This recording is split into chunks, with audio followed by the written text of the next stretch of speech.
guys, and welcome back to my channel. In today's video, I'm going to talk to you guys and give you an update on how our first month of school has gone so far this year. If you're new here, I homeschool a kindergartner and a second grader. My kindergartner actually just turned 5 years old yesterday, and my oldest just turned 7 in July, just to give you some context around their ages and what kind of grade material we're working on in our homeschool. So just as an overall commentary on how the last 4 weeks went, it was a little overwhelming and stressful the first 2 weeks of school, but we made some adjustments and changes, and after that, the last 2 weeks, the third and fourth week, went so smoothly and just felt perfect. It was the perfect amount of curriculum, time, and energy, and balanced with our extracurriculars, with sports, and with our homeschool groups that we have, and it felt like Perfectenschlag at that point. If you guys watch The Office, you know what that means. So I'm gonna talk to you guys first about like what we kind of changed up and adjusted, and then just kind of talk about the different curriculums we're using after the fact, talk about each of my daughters and how they're doing in their specific independent subjects as well. So specifically, there were 2 adjustments that we made that helped our homeschool run more smoothly and just be a happier, a happier time. The first major adjustment stemmed from me reading a book called The Anxious Generation. I actually talk about it in, I think I made this video 3 videos ago. I'll link it up here. Over there. I've been on YouTube long enough. I think it's up here. I'll link it up there for you guys. I made a video about the 8 books I would recommend any homeschooling parent or just any parent at all read, and it's probably my #1 suggestion, the first thing you should start with. Now, I'm not going to go into depth about that. Go watch that video if you want to learn more about it, because I don't want to make this video too long, but as an overall, this is what it's about. It's basically a commentary on and statistically and data-driven proof that the introduction of the smartphone, 24/7 access to internet, as well as social media has had a very negative impact on Generation Z. Now, the book focuses more on Generation Z, but reading that book brought to my attention the fact that I, as a millennial, am impacted negatively by technology. Specifically when we are in our homeschool in the morning, because we try to get homeschool done before lunch, so that's why I say morning. But what was happening the first 2 weeks, it was taking much longer than 3 hours, and we were going past lunch. We'd break for lunch, and then we'd come back. I mean, we weren't finishing until 4 p.m. Part of that reason is that I am easily distracted by technology, by notifications, by all it's almost, I don't want to throw out the word ADD because I am not diagnosed by any means, and I don't want that to be taken away from people who are diagnosed with that, but it makes me feel like I can't concentrate and I have too many threads going, and I need to just shut off technology when I'm in our homeschool. So what that specifically meant for me was, and I hate this because I love Trello, but I had to stop using Trello for our day-to-day planning. I use Trello still for all of our overall planning. I use it as a repository to store links for our science videos, for our geography videos. I keep documents in there, our timetable, things like that. So I'm still using Trello to help me organize homeschool, but the day-to-day planning, what we are doing on Monday, what pages we need to read, I needed to go back to a paper planner for that, because when I would stop and take a moment and look at my phone or my computer or my iPad to be like, okay, what do we need to do next? I would get distracted because then I'd see something else on there, social media, maybe a news article notification came in. I mean, you should see the notifications that pop up on my phone. It's pretty intense. And that would distract me, but on top of that, my kiddos would see me looking at my screen. Now, I would always verbally say, hey, I'm just checking what's next on our schedule, so that they knew I was like looking at my planner. But then again, I would get distracted. I would maybe text somebody back and they'd be like, Mom, come on, you know, and that needed to go away. So that's why I had to go back to a paper planner for my day-to-day planning for homeschool, and it made such a difference. On top of that, I flipped my phone into do not disturb during the hours that I'm homeschooling, so that because I'll have my phone on me and I don't want it to buzz or ding a notification or something like that, because even if I'm not looking at it, I can see it and I can feel it on my Apple Watch. So when I put it in Do Not Disturb, none of that happens and I kind of forget it's even there, and that's perfect. The only time we bring technology up into our homeschool room now is through my iPad, and it's only when there is a video for geography and a video for science. I click on it, I still have my iPad in Do Not Disturb mode, so those notifications won't pop up either. And that's the only time we have screen time during school. So for my planner, I decided to go with the same one I used last year before I switched over to Trello, because I really like the simplistic design of it. I also really love the cost because it's only $10 and you can get it easily on Amazon. It's the Emmeline Bloom, I think is her name, homeschool planner. Let me double check, I can see it in here. Yep, Emmeline Bloom. There you go, if you can see her, sorry for the glare, her emblem, her brand. But I love this planner. It is perfect. I'm gonna do a full video. Probably the next video you see will be a flip through of how we set up this planner, how I utilize it. I'll also include some other things that I'm doing differently for planning now that I'm not using Trello for my day-to-day planning. But stay tuned for that. That should be the next video you see on my channel. So the second major adjustment we made to make our homeschool run smoother was dropping or pausing some curriculum. I'm sure this comes as no shock to y'all. I even started talking about it when I was talking about my planning, that I felt like I probably had scheduled too much curriculum, but FOMO was really hitting me hard, and unfortunately it was hitting the girls hard too. So we unfortunately had to drop American Girl History as a curriculum, or as an official curriculum, I should say.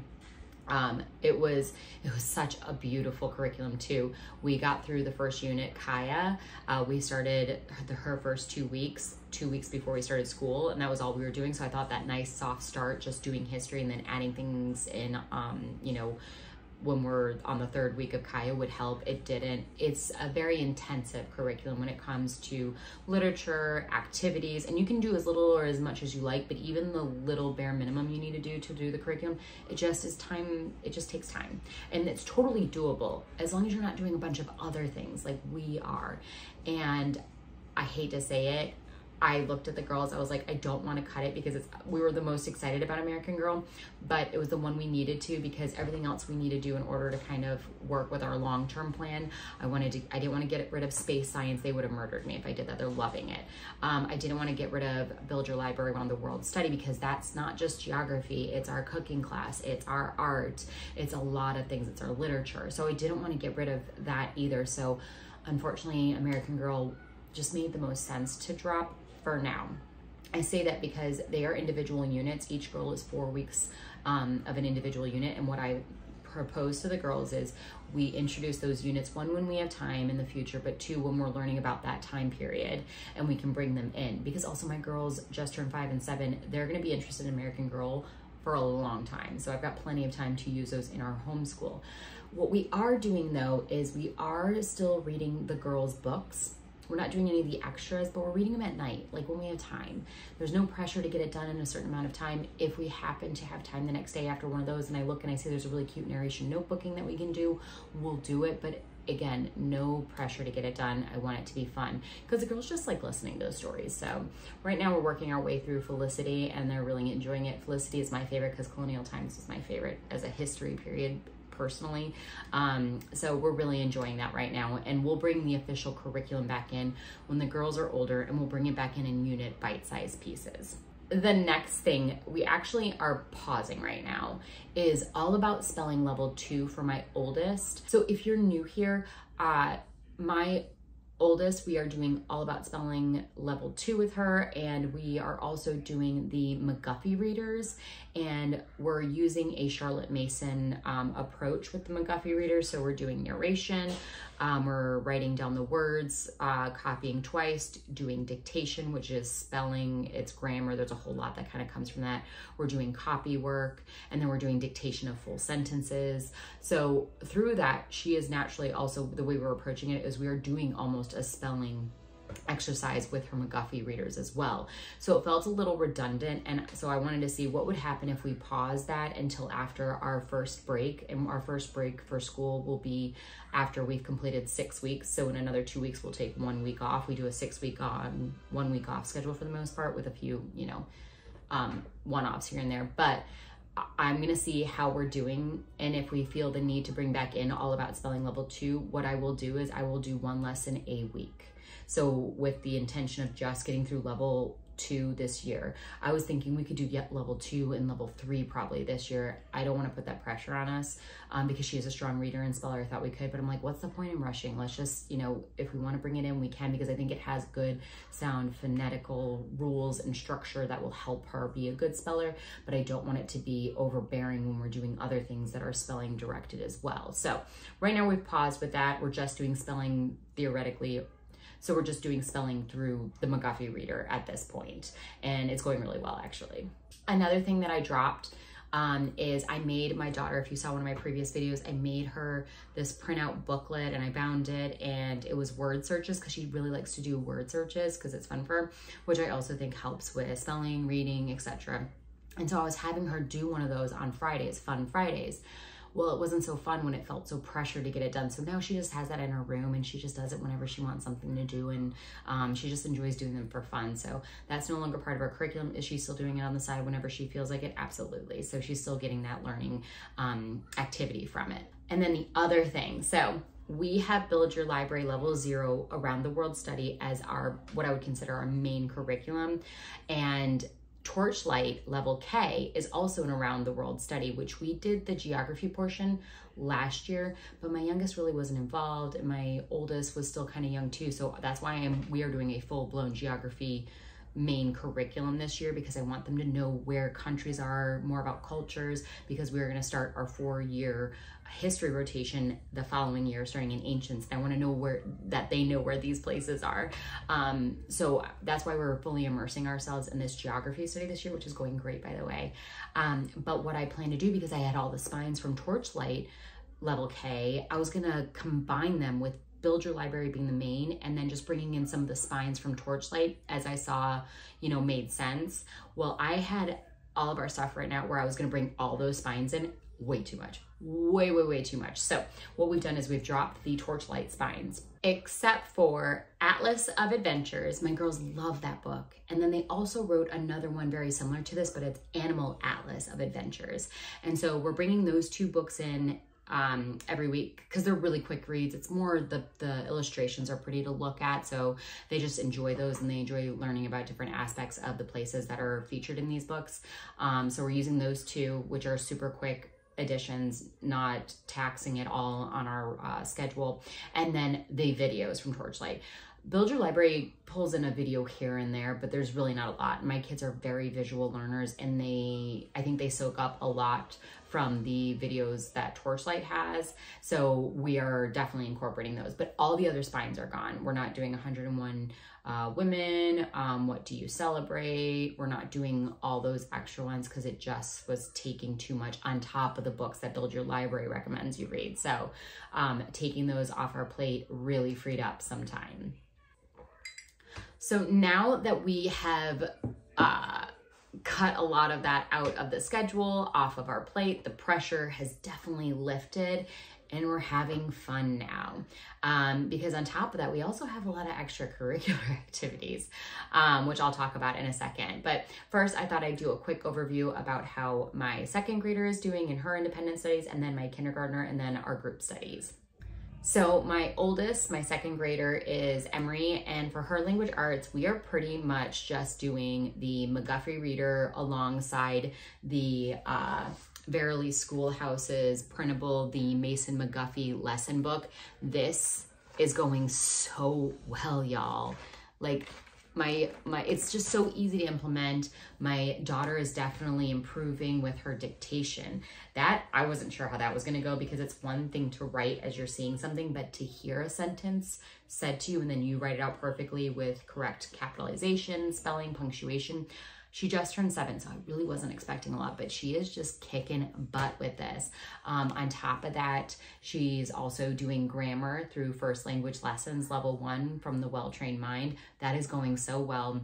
We just memorized our 3rd poem through them. So she has now memorized 3 poems this year, and she can say them all, recite them at the drop of a hat, and she'll just do it on the playground. It's so funny. I think she's really proud that she can do it. So language arts going super good. Math is going really well. We have less than 3 more weeks left in Math with Confidence first grade. And she's just doing really well. The first week or 2, it took her a little bit to get back into the swing of doing subtraction. Addition is really solid under her belt, but then by the 3rd, 4th week, she was back in the groove of it. We also have brought in Math Mammoth review series. So I think Maria is the creator of Math Mammoth. She was running a sale at one point where you could buy the entire digital file for grade 1 through 7 of her review series, not the curriculum. This is just like quick review stuff for each lesson that goes along with the curriculum. And she was selling the whole thing for like $27. So I bought the entire PDF thing because I thought at worst case, it would just be nice to be able to print those out and do extra practice for worksheets on different topics. Well, I print out the entire first grade and I had her work on that a little bit over the summer. She was really enjoying it. She got about halfway through it.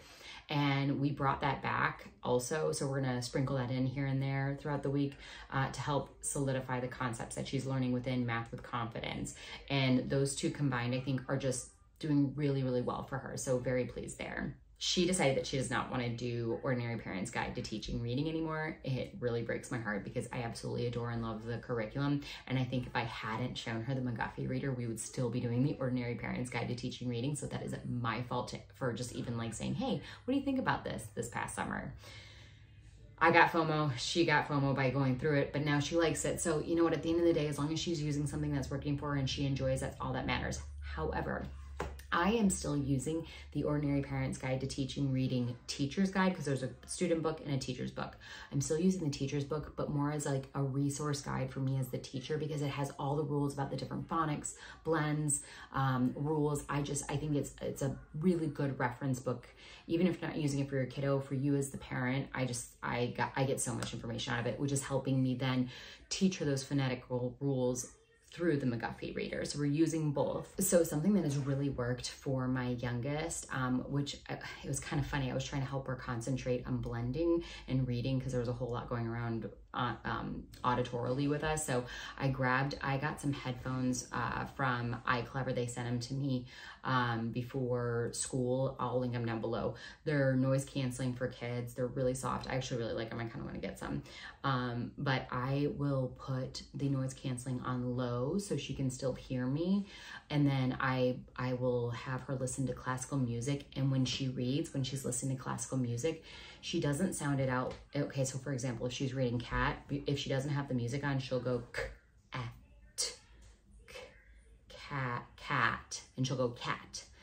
If she has the the classical music on in her headphones, she will look at the word and go cat. She doesn't do the first sounds and then blend it. She goes ahead and blends it from the beginning, and she reads so much smoother. I'm not sure if it's because she's less distracted from sounds, which makes me think she might be an auditory learner, or if it's because classical music has been proven through studies to be good to listen to when you're studying. It helps the information stick better in your brain. I don't know if it's that. I don't know what it is, but it's working. So we put classical music on now in those headphones for her. I might just start playing it at all hours of the day, 24/7 in our homeschool room. Because it seems to also, once I realized it worked for my youngest, I started it with my oldest and she likes it too. So I don't know if it's the headphones mixed with the classical music. I don't know. I'll experiment a little bit there, but it's working. Math is also going really great for my kindergartner. She is currently well past the halfway point of Math with Confidence kindergarten. We are on track to finish kindergarten level before Christmas break. So if that's the case, then we'll go straight into Math with Confidence level 1. I already have the workbook ready for her to go, and I've got the teacher's manual because I'm using it with my oldest daughter. So we'll just move right into math whenever she's ready. Now talking about group things that are going on, extracurricular activities over this past month. We finished our first free read, which was Charlotte's Web, and the girls absolutely adored it. I didn't know how they were going to react to Charlotte passing away at the end. They were sad, but it didn't break them or anything. They were like, oh, that's sad. But at least, you know, he has her, you know, her, spoiler alert, her babies. So it was funny because they heard this sad thing and then they saw the goodness in it. So that's such a child's perspective, I feel like. But they really, really enjoyed Charlotte's Web, which makes me happy because that's like a childhood favorite for me. Our next free read is going to be Velveteen Rabbit. So I'm excited about that one, and so are they because they love rabbits. Something we added in, I've been talking about things we've taken away. Something we added in is we actually added in poetry tea time on Thursday afternoons. I don't know why Thursday works, but it seems to be our least busy afternoon, and it's kind of heading towards the end of the week when we need kind of a fun break. And my oldest likes tea and hot chocolate. My youngest just likes hot chocolate. So we'll switch it up, my oldest and I, whether we have hot chocolate or tea. But the point is that we grab our hot beverages, we get a little cookie, and it's just this sweet, special time that we get together. We read our animal poetry from our Build Your Library curriculum for the Around the World that we're doing. We're learning about animals in different countries. So the poems coming out of Nat Geo's animal poetry book are beautiful. The pictures are beautiful. The girls just love it. If we have some time left over, we'll maybe read a book like Felicity. Right now we're reading, you know, as our fun whatever read. We might bring that in at that time. So it's just a really special moment for all of us to get together and just drink some tea and hot chocolate and read amazing poetry. One thing we haven't been super great about is our handicraft. I think we did one session of finger crocheting in the last 4 weeks. I don't know why it keeps getting pushed to the back, but it just does. I don't know. I don't know if I'm going to keep trying or if we're just going to say, hands off for now. But the crochet basket is there. It's visible. If they ever want to pick up the crocheting, I'm going to say, yeah, let's go for it. But I'm not stressing about it at this point. The first 2 weeks, the weather was pretty wild. The first week, we're in a heat index, heat advisory warning. So we didn't go on any nature walks. The second week, Hurricane Debbie came through. So we didn't go on any nature walks then, but then the last 2 weeks, week 3 and 4, we have been able to go on nature walks. We've been doing our nature journals, and we've gotten to see some really cool fungus, like bright orange fungus. I can't remember what it's called because it's a Latin genus name and I can't pronounce it, but really pretty, but yeah, I don't know, probably very poisonous. But we've just had, we've had really good, time in nature, and that's like one of the things I love the most. I like to be outside if we can at all possible. As I said earlier, we have been loving Build Your Library Level 0 Around the World Study. I plan to do an update video on that here very soon. That might be the one I do after I talk about my planner. I'm probably going to break up the videos, reviews on Build Your Library by continent. So we just finished learning about the North America continent. So I feel like that's the easiest for me to kind of keep them shorter and succinct, but also on topic with the same thing. So all North America, all South America, etc. So this first video that I'm going to be posting for Build Your Library review will be on North America. We loved it. We had such a good time. We baked some yummy food. We got to read some good literature and learn all about kids from that place. So it's just all the places all over in North America. But point is, it's going really well, and I will do a whole series on it and how we're enjoying it. Another thing that I'm going to be doing a updated video on is also Math with Confidence Level K. I've done first grade, which if you guys want to check that out, I'll list it up here. Go check it out. But now that we are almost 3/4 of the way through Math with Confidence Kindergarten, I feel like I've done it enough that I can give it a really solid review. So I'll be doing that video here soon. I got a lot of videos coming up, y'all, so be prepared. And also Blossom and Root Science Level 0 is going so well. We're learning all about space. The girls are having so much fun with it. I'll do some updated videos on there too. I want to do a little bit more of that to be able to give you some really good insight and context into the curriculum. So that one probably won't be until later in the fall, winter time. Now talking about extracurriculars. So the girls started back on soccer now. So our lives are literally, our Saturdays are dedicated to soccer games, soccer practice. It's insane. And then we've got some practices during the week. On top of that, the girls do Ninja Warrior. We've got a few gyms in our area and they are just doing so well with it, moving up levels. My oldest actually did a competition this summer and she actually came in second place for her age. And she just was so pumped by that. So good from a physical perspective, obviously getting good exercise, but also really big confidence builders, I think. So they're really enjoying those two activities, ninja and soccer. On top of that, we also rejoined our co-op that we left halfway through last year. I just had so much on my plate and I was trying to figure out what I wanted to do with our homeschool, and I left it for no bad reason, just that I needed to take something off my plate.